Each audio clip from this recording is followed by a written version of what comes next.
Hello, good morning mga kumare. Ngayon po, update ko po kayo sa aking bagong pinagkakaabalahan. Ngayon po ay magbabalot tayo ng mga pangregalo sa ating mga customer. Yan, katulad nito. Yan, ito po ay para sa ating mga regular customer. Bagamat maliliit lang, syempre, kahit papano meron, matutuwa na rin sila niyan.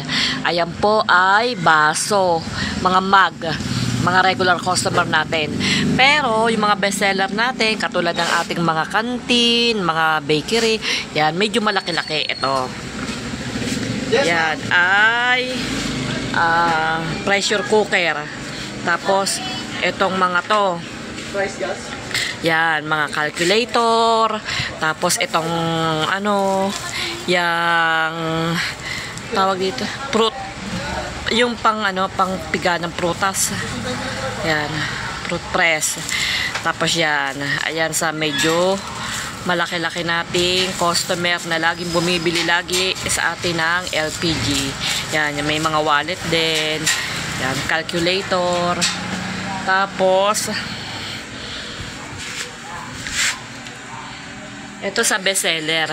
Yung ang may-ari nito yung canteen na every 2 days nabili ng gasol kasi mabilis maubos. Tapos ito naman yung mga lang naman yan, yung mga buwanan bumili pero lagi ding nabili dito. Yan.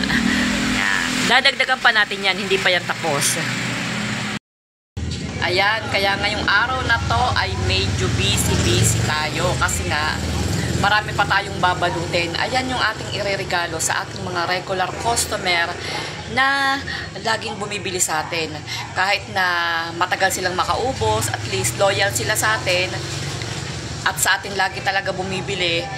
Kailangan natin bigyan ng regalo ngayong Pasko. Kasi minsan lang din naman yun. At saka bukod doon, bukod sa regalo, nagbibigay pa kami ng discount. Hindi lang regalo ang binibigay namin. Kaya every nabibili sila, meron tayong konting discount sa kanila na medyo mura-mura sa atin kaysa sa iba. Ayan, yan ang diskarte namin dito. Kaya samahan nyo ako na balutin pa yung iba para maibigay natin. Actually, meron na kaming nabigyan. Nagsimula na kami kahapon. Pero, syempre, hanggang December 31, lahat ng bibili na regular customer namin ay bibiyan pa rin natin. Kaya kung kukulangin, bibili pa rin tayo. Binibili ko lang to sa sa mga online para mas mura-mura. Okay. At sa totoo lang po, taon-taon talaga na may nagre-regalo kami sa aming mga regular customer. Nung nakaraang taon, parang mga bags. Mga bags po ang pinamigay ko sa akin mga regular customer. Tapos, basta taon-taon nagbibigay talaga kami. Ngayon, ang ganito naman, ang bigay ko naman ngayon ay yung sa mga monthly o pangalawang buwan na uubos at bumibili mga mugs.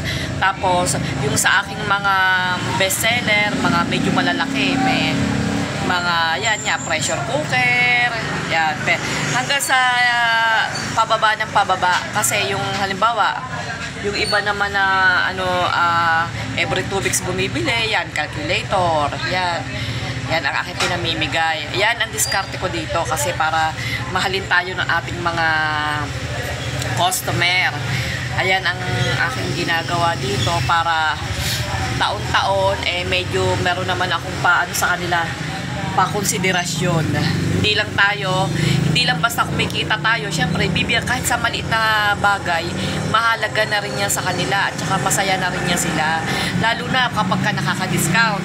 Halimbawa, ang gasol ay 900, ginagawa ko lang halimbawang 950, 930, ganun. Nakaka-discount sila, kaya yan, paulit-ulit silang bumibili sa akin. Kaya yan, ang aking tip sa inyo. Ayan, meron din nga po pala tayong tinda dito mga butane. Yan, meron po kaming papel niyan. Kailangan po pag nagtinda niyan, meron din papel. Kukuhanan din po sa DOE yan. Medyo malakas po ang ating butane kasi mas mura po tayo ng konti sa iba nating kalaban.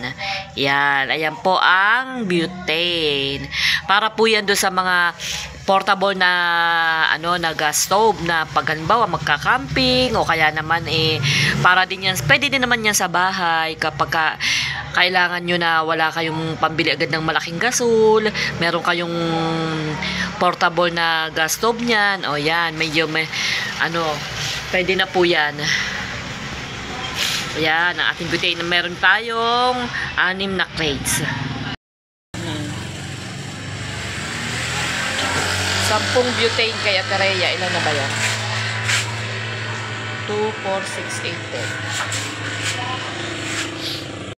10. At ngayong araw nga po ay isinabay ko na rin ang paggagawa natin ng flyers na ipamimigay natin sa tao. Yan, katulad yan. Ito, babalot natin dito. Ito, bawat isa ibabalot natin. Tapos, ibabalot natin dito sa plastic. Tapos, pag nabalot na, lalagyan ng tali. Tapos, ganito na ang mangyayari. Yan. Ganito na ang mangyayari. Yan, na siya.